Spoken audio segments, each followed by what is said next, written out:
أعوذ بالله من الشيطان الرجيم. بسم الله الرحمن الرحيم. قل هو الله أحد الله الصمد لم يلد ولم يولد ولم يكن له كفوا أحد. فرما دیجئے اللہ اکیلا ہے، اللہ الصمد، اللہ پاک ہے، بے نیاز ہے، لم یلد ولم یولد، نہ اس نے جنا اور نہ وہ جنا گیا، نہ اس کی اولاد ہے اور نہ وہ کسی کی اولاد، ولم یکن لہ کفوا احد، اور نہ کوئی اس جیسا ہے۔ سورۃ الاخلاص اس سورت کا نام ہے۔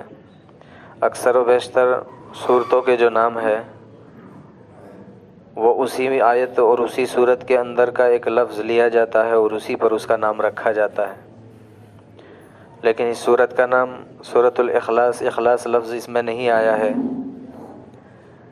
اس اعتبار سے سورۃ الاخلاص رکھا گیا ہے چونکہ بہت ہی اہم طریقے پر، بہت ہی خصوصی طور پر اور بڑے ہی اخلاص کے ساتھ اللہ کی توحید کو بیان فرمایا گیا ہے، بہت ہی اخلاص کے ساتھ اللہ کی توحید اور اللہ کی صفات کا بیان ہے، اس اعتبار سے سورۃ الاخلاص ہے۔ یہ سورت نزول کے اعتبار سے 22ویں نمبر کی ہے۔ اس سے پہلے 21 صورتیں نازل ہو چکی ہیں۔ شان نزول اس سورت کا، محمد رسول اللہ صلی اللہ تعالی علیہ وسلم نے جب اللہ کا دین لوگوں کو پہنچانا شروع کر دیا، اعلان فرما دیا آپ کی نبوت اور آپ کی رسالت کا اور اللہ کی وحدانیت کی طرف لوگوں کو بلایا، تو بہرحال حالات تو تھے ہی عرب کے کہ بتوں کے اوپر زندگی گزار رہے تھے، لکڑیوں کے بت، پتھروں کے بت، مٹی کے بت، نہ معلوم کس کس طرح کے بت انہوں نے بہرحال بنائے تھے۔ جیسے ہی رسول اللہ صلی اللہ علیہ وسلم نے اللہ تعالی شانہ کا تعارف کرایا کہ اللہ کو ماننا ہے، اللہ کو قبول کرنا ہے، اس کے بعد لوگوں میں ایک عجیب سی ہلچل پیدا ہو گئی تھی، طرح طرح سے عجیب عجیب سوالات۔ تو انہی سوالات میں سے ایک یہ سوال تھا جس کو لے کر آئے تھے یہ لوگ سرداران رسول اللہ صلی اللہ علیہ وسلم کے پاس، اور یوں کہہ رہے تھے کہ محمد تمہارا رب کون ہے، تمہارا اللہ کون ہے؟ تم جو ہمارے معبودان کی برائی بھلائی بیان کرتے رہتے ہو، گالیاں بکتے ہو، حالانکہ گالیاں آپ نہیں دیتے تھے، آپ تو اللہ کی توحید بیان کرتے تھے، لیکن ان کو ان کے بتوں کے خلاف کرنا گالی لگتا تھا، اس اعتبار سے وہ گالیاں بولتے تھے۔ تو آپ کا رب کون ہے، کیسا ہے، کیا ہے؟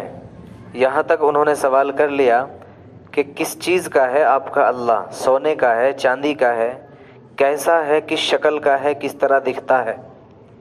اللہ کے رسول صلی اللہ علیہ وسلم خاموش رہے، آپ خاموش تھے۔ حضرت جبرائیل امین علیہ الصلاۃ والتسلیم سورۃ الاخلاص لے کر آپ پر تشریف لائے، وہی نازل کر دی گئی، آپ نے پڑھ کر سنا دیا قل هو اللہ احد اللہ الصمد لم یلد ولم یولد ولم یکن لہ کفوا احد، کہ وہ اللہ جو ہے وہ تو ایک ہے، اللہ اکیلا ہے۔ ایک کے لیے عربی میں واحد استعمال ہوتا ہے، جب ایک بیان کرنا ہوتا ہے تو وہاں پر واحد کہا جاتا ہے، دو کے لیے اثنین کہا جاتا ہے، لیکن واحد استعمال نہ کر کے اللہ تبارک و تعالیٰ نے احد استعمال فرمایا ہے۔ اللہ کی وحدانیت کو اللہ تبارک و تعالیٰ نے بہت عجیب انداز میں ارشاد فرمایا ہے، چونکہ واحد کا بھی کسی نہ کسی اعتبار سے مقابل موجود ہوتا ہے۔ واحد کا مقابل دو ہوتا ہے، ایک کا مقابل دو ہوتا ہے، تین ہوتا ہے، چار ہوتا ہے۔ احد وہ ہے کہ اس کا جز نہیں ہے۔ اللہ کیا ہے؟ اللہ کیا سونے سے بنا ہے؟ اس کا جواب بھی اللہ رب العزت نے اسی میں ارشاد فرما دیا۔ اللہ اکیلا ہے، اللہ تنہا ہے، اللہ کا جز نہیں ہے، اللہ کسی کا جز نہیں ہے، اللہ جل جلالہ عما نوالہ تنہے تنہا ہے۔ سورۃ الاخلاص کے فضائل کے اعتبار سے حضور اکرم صلی اللہ تعالی علیہ وسلم کی بہت سی احادیث حضرات صحابہ اکرام رضوان اللہ علیہم اجمعین کے ذریعے جو آئی ہے۔ ایک روایت ہے حضرت امام ابن کثیر رحمۃ اللہ علیہ نے جس کو نقل فرمایا ہے، حضرت انس رضی اللہ تعالی عنہ کی روایت کہ ایک شخص آیا تھا اور آ کر عرض کیا تھا، یا رسول اللہ صلی اللہ علیہ وسلم، سورۃ الاخلاص سے میں بے پناہ محبت کرتا ہوں، بہت محبت کرتا ہوں اس سورت کے ساتھ۔ آپ نے ارشاد فرمایا تھا کہ اس کی محبت نے تمہیں جنت میں داخل فرما دیا۔ اسی کے بارے میں ایک اور روایت ہے، حضرت ابو ہریرہ رضی اللہ تعالیٰ عنہ روایت کرتے ہیں، صحیح مسلم شریف کی روایت ہے، اللہ کے رسول صلی اللہ علیہ وسلم نے ایک موقع پر ارشاد فرمایا تھا کہ لوگوں جمع ہو جاؤ، تم لوگ ایک ساتھ اکٹھے بیٹھ جاؤ، میں تم لوگوں کو قرآن کا تہائی حصہ پڑھ کر سناؤں گا۔ جو لوگ بہرحال جمع ہونے والے تھے وہ ہو گئے، آپ تشریف لائے اور آپ نے یہی صورت پڑھ کر کے سنائی۔ ارشاد فرمایا کہ یہ قرآن کے تہائی کے برابر ہے۔ قرآن کا تہائی مطلب 10 پارے، 10 پاروں کے برابر ہے قل هو اللہ احد کی سورہ۔ 2 مطلب ارشاد فرمائے ہیں مفسرین کرام نے۔ ایک مطلب تو اس کا یہ بھی ہے کہ ایک تو آپ یہ بیان فرما رہے ہیں کہ چونکہ قرآن میں جو عقائد کے اعتبار سے بات کی گئی ہے وہ 3 ہے، عقیدہ توحید، عقیدہ رسالت اور عقیدہ آخرت۔ باقی پورا کا پورا اسی کی تشریح ہے، اسی کی تفسیر ہے اور اسی کی وضاحت ہے پورا قرآن۔ تو اس کے اندر توحید کو اللہ تبارک و تعالیٰ نے ارشاد فرمایا ہے، تو گویا کہ 3 پارٹ میں ہے پورا قرآن، ایک پارٹ ہے یہ سورۃ الاخلاص۔ حضرات نے فرمایا ہے اس کا مطلب یہ بھی ہے بالکل کہ، اور چونکہ حدیث سے بھی جو ہے ثابت ہو رہا ہے کہ اس میں جو ہے ایک مرتبہ جب سورۃ الاخلاص کو کوئی پڑھتا ہے تو اللہ تعالیٰ شان ہو اس کو 10 پاروں کے پڑھنے کا ثواب عطا فرماتے ہیں۔ چونکہ روایت بھی ہے باقاعدہ، اللہ کے رسول صلی اللہ علیہ وسلم نے ارشاد فرمایا کہ کیا تم میں سے کوئی بھی شخص عاجز ہے اس بات سے کہ وہ رات کو سونے سے پہلے تہائی قرآن پڑھ لیا کرے؟ صحابہ کرام نے عرض کیا تھا، یا رسول اللہ صلی اللہ علیہ وسلم، اتنی طاقت کون رکھتا ہے کہ 10 پاروں کی وہ تلاوت کر سکے رات کو سونے سے پہلے؟ آپ نے ارشاد فرمایا تھا کہ سورۃ الاخلاص قل هو اللہ احد، یہ سورت جو ایک بار پڑھ لیتا ہے اللہ تعالیٰ اس کو 1/3 کے پڑھنے کا ثواب عطا فرماتے ہیں۔ سورۃ الاخلاص کے بارے میں حضرت عقبہ بن عامر رضی اللہ تعالیٰ عنہ کی روایت بھی ہے، فرماتے ہیں کہ اللہ کے رسول صلی اللہ تعالیٰ علیہ وسلم نے ارشاد فرمایا تھا کہ کیا میں تمہیں ایسی 3 صورتیں نہ بتاؤں کہ جن کو تورات، زبور، انجیل اور قرآن، چاروں کتابوں کے اندر اللہ نے بیان فرمایا ہے۔ صحابہ اکرام نے عرض کیا، رسول اللہ ضرور بتائیے۔ آپ نے ارشاد فرمایا تھا کہ سورۃ الاخلاص اور معوذتین، یہ تینوں صورتیں ہیں کہ جن کو اللہ تعالیٰ نے چاروں کتابوں کے اندر ارشاد فرمایا ہے۔ ایک روایت ہے کہ اللہ کے رسول صلی اللہ علیہ وسلم نے ارشاد فرمایا، جو شخص صبح اور شام کو سورۃ الاخلاص اور معوذتین پڑھ لیا کرے اس کے لیے یہی کافی ہے۔ ایک دوسری روایت میں ہے کہ ہر مصیبت سے، ہر بلا سے، ہر پریشانی سے یہی کافی ہے۔ بہرحال آپ نے ارشاد فرمایا کہ سورۃ الاخلاص اور معوذتین سونے سے پہلے پڑھ لیا کرے۔ حضرت عقبہ بن عامر رضی اللہ تعالیٰ نے اس روایت کو بیان فرما کے فرماتے ہیں، آپ نے فرمایا تھا کہ ضرور سونے سے پہلے اس سورت کو پڑھ لیا کریں۔ آپ نے ارشاد فرمایا ہے، صحابی رسول کہتے ہیں کہ اس کے بعد سے کبھی میں نے اپنی پوری زندگی کے اندر کبھی ناگہ نہیں کیا کہ سونے سے پہلے میں یہ صورتیں نہ پڑھوں۔ کتنا وقت لگتا ہے؟ 1 منٹ میں 2-3 مرتبہ آدمی پڑھ سکتا ہے آرام سے۔ بہت مختصر ہے لیکن بہت اہم ہے۔ اللہ کے رسول صلی اللہ علیہ وسلم اس صورت کے ساتھ محبت کرنے پر جنت کی بشارت دے رہے ہیں۔ حضرت عامہ عائشہ رضی اللہ تعالیٰ عنہا کی ایک اور روایت بھی ہے، وہ روایت آئی ہے حضرت کلثوم ایک صحابی تھے، کلثوم نام تھا، جنہوں نے قباء جو مسجد ہے، قبا مسجد کی جو جگہ تھی وہ انہی کی جائیداد میں تھی۔ اللہ کے رسول صلی اللہ علیہ وسلم جب مکہ سے ہجرت فرما کر مدینہ کی طرف تشریف لے گئے ہیں تو مدینہ کے اندر داخل ہونے سے پہلے آپ مدینہ کے باہر ہی ایک قبیلہ جو ہے بستا تھا، بنو عمر بن عوف، اس قبیلے کے اندر آپ نے قیام فرمایا ہے تقریباً 14 دن۔ اللہ کے رسول صلی اللہ علیہ وسلم تشریف فرما ہی تھے، لوگ آپ کی خدمت کر رہے تھے بہرحال اپنے طریقے پر۔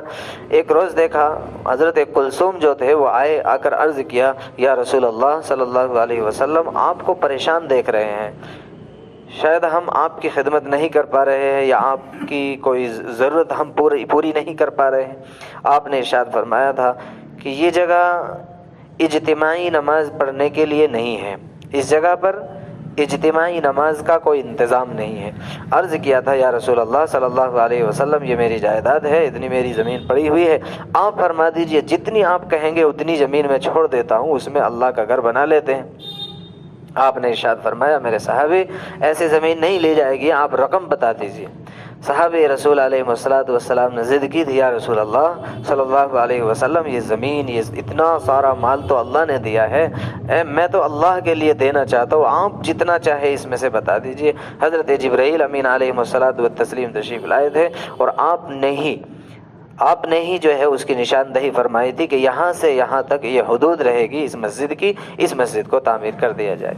یہ وہ مسجد ہے کہ جو حضور اکرم صلی اللہ علیہ وسلم کی پہلی مسجد ہے اور جس کے لیے قرآن میں ارشاد بھی فرمایا گیا ہے لَمَسْجِدٌ أُسِّسَ عَلَى التَّقْوَى مِنْ أَوَّلِ يَوْمٍ أَحَقُّ أَن تَقُومَ فِيهِ، کہ یہ مسجد پہلے ہی دن سے اس کی بنیاد تقوی پر رکھی گئی ہے، لہٰذا محمد رسول اللہ صلی اللہ علیہ وسلم آپ کے لیے زیادہ حق اس بات کا ہے کہ آپ اس میں کھڑے ہوں، اس میں قیام کریں۔